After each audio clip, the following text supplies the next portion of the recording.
अब झारखंड की भी बात करते हैं। यहां पर रांची में एक आंदोलन स्थगित जरूर हुआ, लेकिन दूसरा जारी है।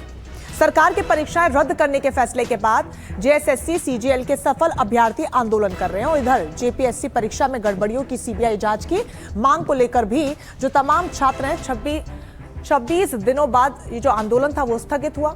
छात्रों ने सरकार को 2 महीने का समय दिया और मांग पूरी न होने पर फिर से आंदोलन की चेतावनी भी दे डाली है। और अब जेएसएससी सीजीएल के सफल अभ्यर्थियों ने सरकार के परीक्षा रद्द करने के फैसले को हाईकोर्ट में चुनौती दे दी है। छात्रों का आंदोलन स्थगित हो गया है, 44 परीक्षाएं रद्द हुई हैं, लेकिन परीक्षा रद्द होने पर एक तबका विरोध कर रहा है और हाईकोर्ट अब अभ्यर्थी पहुंच रहे हैं। तो इन सब के बीच बड़ा अपडेट यह है कि हाईकोर्ट जेएसएससी सीजीएल के सफल अभ्यर्थी पहुंचे हैं, परीक्षा रद्द करने के फैसले को चुनौती दे रहे हैं। झारखंड हाईकोर्ट में 3 याचिका इसको लेकर दाखिल कर दी गई हैं, तो वहीं फैसले को वापस लेने की मांग की जा रही है। बता दें कि याचिकाओं पर आज सुनवाई भी संभव है। तो साफ तौर पर जो सफल अभ्यर्थी वो ये कह रहे हैं कि आपने परीक्षाएं तो रद्द कर दी, लेकिन हमारे भविष्य का क्या होगा? हमारे भविष्य पर जो तलवार लटक रही है उसकी जवाबदेही किसकी होगी? सभी लोग किसी तरह से जुगाड़ करके हम लोग यहाँ पे आए हुए हैं, न्यायालय के पास आए हुए हैं, जिससे हम लोगों को विश्वास है कि हम लोग के साथ न्याय हो। और ये एग्जाम जो सरकार ने बिना कुछ सबूत या बिना कुछ जांच किए हम लोगों का जो कैंसिल कर दिया है, उसके लिए हम लोग न्यायालय से गुहार लगाने आए कि हम लोग के साथ न्याय हो। तो आप लोगों ने कल तक हम लोग डिप्टी कलेक्टर थे, आज बेरोजगार हो गए हैं। सरकार ने हम लोग से बहुत ही गलत किया है। घर में कोई काम वाली को भी जब रखता है ना तो उसको निकालने से पहले बोलता है कुछ दोस्त के क्या तुम्हारा दोस्त है, उसको भी मौका दिया जाता है, लेकिन हम लोग को कोई मौका नहीं दिया गया। अब हम लोग का अंतिम न्यायालय ही बचा है। तो उसमें लिखा हुआ सिर्फ एक है कि सीआईडी की जांच में कुछ मिला है, तो क्या मिला है? ठीक है, वो जांच आना चाहिए था और उसमें जो दोषी है उस पर कार्रवाई होनी चाहिए थी। ऐसा नहीं कि सबको हटा दिया जाए, एक प्रक्रिया होती है हर चीज की ना। तो वहीं जेएसएससी सीजीएल के सफल अभ्यर्थियों का प्रदर्शन जारी है और परीक्षा रद्द करने के खिलाफ ये प्रदर्शन हो रहा है। भीड़ तंत्र के दबाव में ये फैसला हुआ, अभ्यर्थियों का ये कहना है। परीक्षा रद्द करना हमारे साथ एक घोर अन्याय किया गया है, सरकार फैसले पर दोबारा से विचार करे।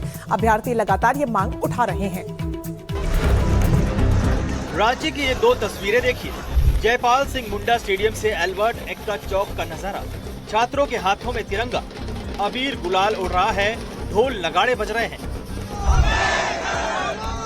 और दूसरी तस्वीर चयनित अभ्यर्थियों का धरना, हाथों में तख्तियां, चेहरों पर मायूसी और सरकार के खिलाफ गुस्सा।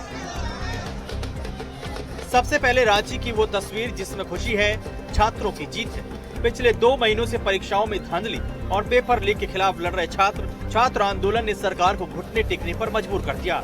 सरकार ने विवादित परीक्षाओं को रद्द कर दिया है। इसी फैसले के बाद छात्रों ने अपने आंदोलन को 2 महीने के लिए स्थगित कर दिया और सड़कों पर आभार मार्च निकाला। झारखंड में धांधली नियुक्ति संस्था में नहीं चलेगी।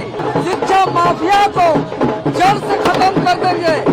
आज बहुत बड़ी जीत हुई है छात्रों का, ऐतिहासिक जीत है। लेकिन छात्रों ने ये भी साफ कर दिया कि ये आंदोलन अभी थमा नहीं है, सिर्फ 2 महीने के लिए स्थगित किया गया है। आंदोलनकारी छात्रों ने झारखंड सरकार को 60 दिनों का अल्टीमेटम दिया है और कहा है कि इस अवधि में परीक्षाओं में हुई कथित धांधली की सीबीआई जांच शुरू नहीं हुई तो दोबारा आंदोलन किया जाएगा। 60 दिनों के बाद हम लोग अगर जरूरत पड़ा, अगर सरकार हमारी सारी मांगे मान लेती है तो वेल एंड गुड, अगर नहीं मानती है तो 60 दिनों के बाद जेपीएससी जेएसएससी न्याय मंच फिर से एक महाआंदोलन के साथ। लेकिन खुशियों के इस शोर के ठीक पीछे रांची के दूसरे कोने से मायूसी और गुस्से की आवाजें आ रही हैं। ये वो युवा है जिन्होंने दिन रात एक करके परीक्षा पास की थी। मेरिट लिस्ट में इनका नाम आ चुका था, लेकिन धांधली के आरोपों के बाद सरकार ने पूरी परीक्षा ही रद्द कर दी। अब ये चयनित अभ्यर्थी पूछ रहे हैं कि इसमें इनका क्या कसूर था। तो अब सरकार से कहना है कि हमारे साथ न्याय कौन करेगा। हम तो उस समय सरकारी कर्मचारी थे, हमें तो मीडिया बाइट देने का अधिकार नहीं था, ना हमें मीडिया में आकर के अपनी बात रखने का अधिकार था। लेकिन आपने हमारी चुप्पी का इस तरह से फायदा उठाया और हमारे खिलाफ इस तरह के घोषणा कर दिए, तो अब हम लोग कहाँ जाएंगे? हमारा भी तो पक्ष सुनना चाहिए ना। आप एक भीड़ आया, आप भीड़ की बात सुन लिए, आप कह रहे हैं कि हम दबाव में हैं या कोई भी चीज है। हम सभी यहाँ जांच के लिए तैयार हैं। हम लोग तैयार हैं, हर तरीके के जांच से गुजरने के लिए तैयार हैं, कोई दिक्कत नहीं है सर। लेकिन आप ऐसे एक तरफा फैसला कैसे दे सकते हैं? तो एक तरफ वो युवा हैं जिन्हें लगता है कि सिस्टम की सफाई के लिए परीक्षाएं रद्द होना जरूरी था। दूसरी तरफ वो युवा हैं जो कहते हैं कि सिस्टम की गलती की सजा ईमानदार अभ्यर्थियों को क्यों मिल रही है। फिलहाल मुख्य आंदोलन भले ही 2 महीने के लिए शांत हो गया हो, लेकिन इस नए आंदोलन ने सरकार के सामने एक नई और बड़ी चुनौती खड़ी कर दी है। रांची से सोमू आनंद की रिपोर्ट, एनडीटीवी इंडिया। तो वहीं झारखंड में नेता प्रतिपक्ष बाबूलाल मरांडी की हेमंत सोरेन को चिट्ठी उन्होंने लिखी है। परीक्षा में गड़बड़ियों की सीबीआई जांच की मांग वो कर रहे हैं। वहीं मामले की निष्पक्ष जांच की भी मांग उन्होंने इस चिट्ठी में शामिल की है। मरांडी का कहना है कि सरकार ने समय रहते ठोस निर्णय नहीं लिया, ये उन्होंने आरोप लगाया और कहा कि सरकार किसे बचाने की कोशिश कर रही है। ये भी उन्होंने बड़ा सवाल खड़ा किया अपने इस चिट्ठी के जरिए। तो बाबूलाल मरांडी जब आंदोलन भी चल रहा था तो भी पूरे तरीके से सक्रिय थे, छात्रों से मुलाकात करने के लिए भी पहुंचे थे और प्रतिक्रियाएं तब भी उनकी सामने आई थी। और अब जब आंदोलन खत्म हो चुका है तो उसके बाद एक बार फिर से उनकी प्रतिक्रिया उनकी चिट्ठी के जरिए सामने आई है, जहां पर उन्होंने परीक्षा में गड़बड़ियों की सीबीआई जांच की मांग को दोहराया है, जो कि छात्र भी दोहरा रहे हैं। और छात्रों का भी कहना है कि 2 महीने का हमने समय दिया है और 2 महीने बाद भी सरकार इस बाबत फैसला नहीं लेती है तो आंदोलन को फिर से शुरू किया जाएगा। तो वहीं बाबूलाल मरांडी ने इस पूरे मामले में निष्पक्ष जांच की मांग करते हुए कहा है कि सरकार ने समय रहते ठोस निर्णय नहीं लिया और सरकार किसे बचाने की कोशिश कर रही है, ये एक बड़ा सवाल है।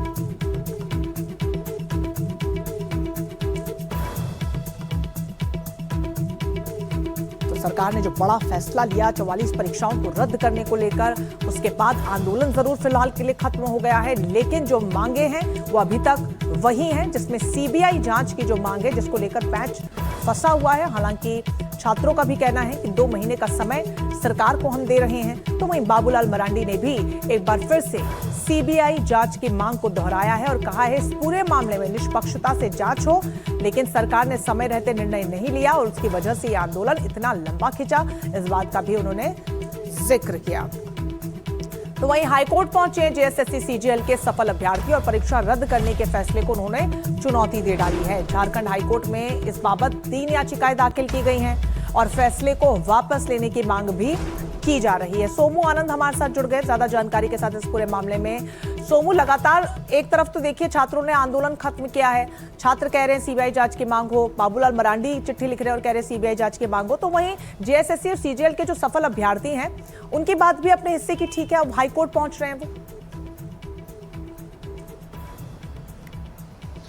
बिल्कुल, देखिए हालांकि सीबीआई जांच की मांग फिलहाल के लिए इन छात्रों ने टाल दी है। उन्होंने कहा है कि 60 दिन का वक्त वो सरकार को और सीआईडी को दे रहे हैं और उन 60 दिनों में सरकार की क्या मंशा है, सीआईडी की जांच किस तरह से आगे बढ़ती है, इसे वो देखेंगे और उसके बाद फिर से अपने आंदोलन की रूपरेखा तय करेंगे।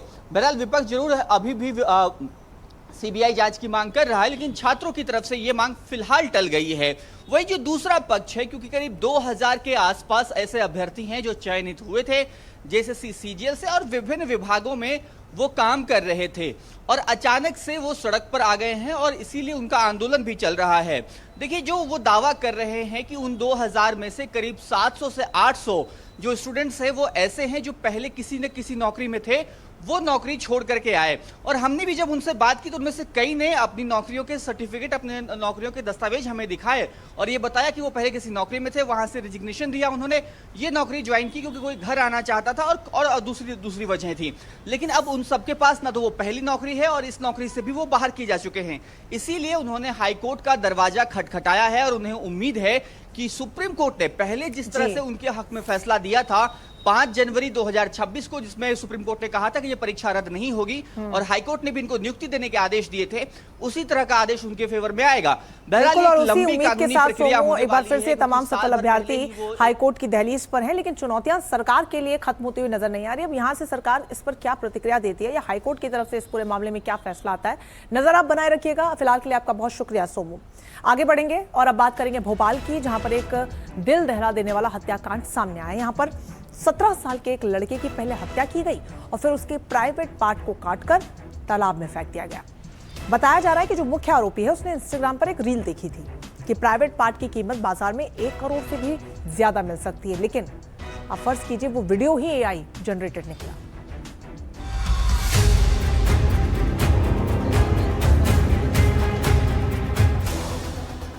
भोपाल के बड़े तालाब से पुलिस को एक लड़के का शव मिलता है, लेकिन जब जांच आगे बढ़ती है तो एक बेहद